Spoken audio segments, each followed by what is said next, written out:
Hello students, let's see the question. The question says which of the following statement is incorrect for a conservative field. So हमारे पास field क्या है, field कौन सा है, field है हमारा कंजर्वेटिव फील्ड. तो कंजर्वेटिव फील्ड के बारे में हमें क्या क्या पता है.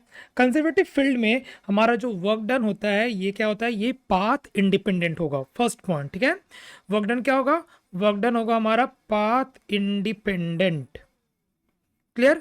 उसके बाद ये किस पे डिपेंड करेगा, ये डिपेंड करेगा आपका इनिशियल पॉइंट पे एंड फाइनल पॉइंट पे. सो चलो एक एक करके ऑप्शंस पढ़ते हैं हम लोग.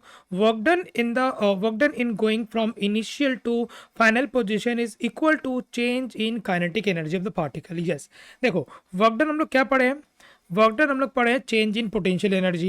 And according to law of conservation of mechanical energy we can write this as negative of change of kinetic energy. Right. So work done is nothing but your change in kinetic energy. तो ये statement हमारा right है. Statement 2 पे आ जाओ. Work done depends on path but not on initial and final position. Right. यहाँ पे क्या बोल रहा है कि वर्क डन पाथ पे डिपेंड कर रहा है but not on initial and final position. मतलब कि ये कंजर्वेटिव फील्ड के टोटली अगेंस्ट हो गया है.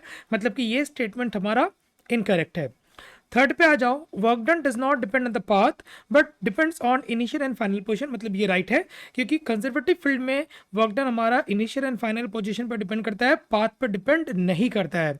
And the last option is work done on a particle in the field for a round trip is zero.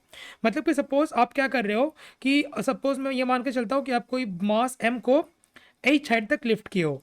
ठीक है, ये हाइट h मान लो. सो ये सपोज पॉइंट a है, ये पॉइंट b है.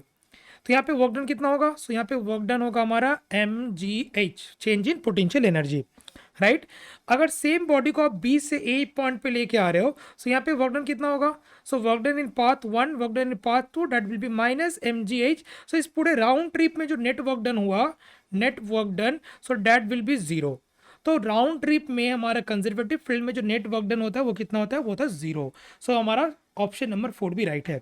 So according to the given question जहाँ पे हमसे ये पूछा था कि कौन सा ऑप्शन हमारा इनकरेक्ट है, so that will be my option number 2. So the correct answer according to my given question is my option number 2. So I hope all of you got the answer. Thank you.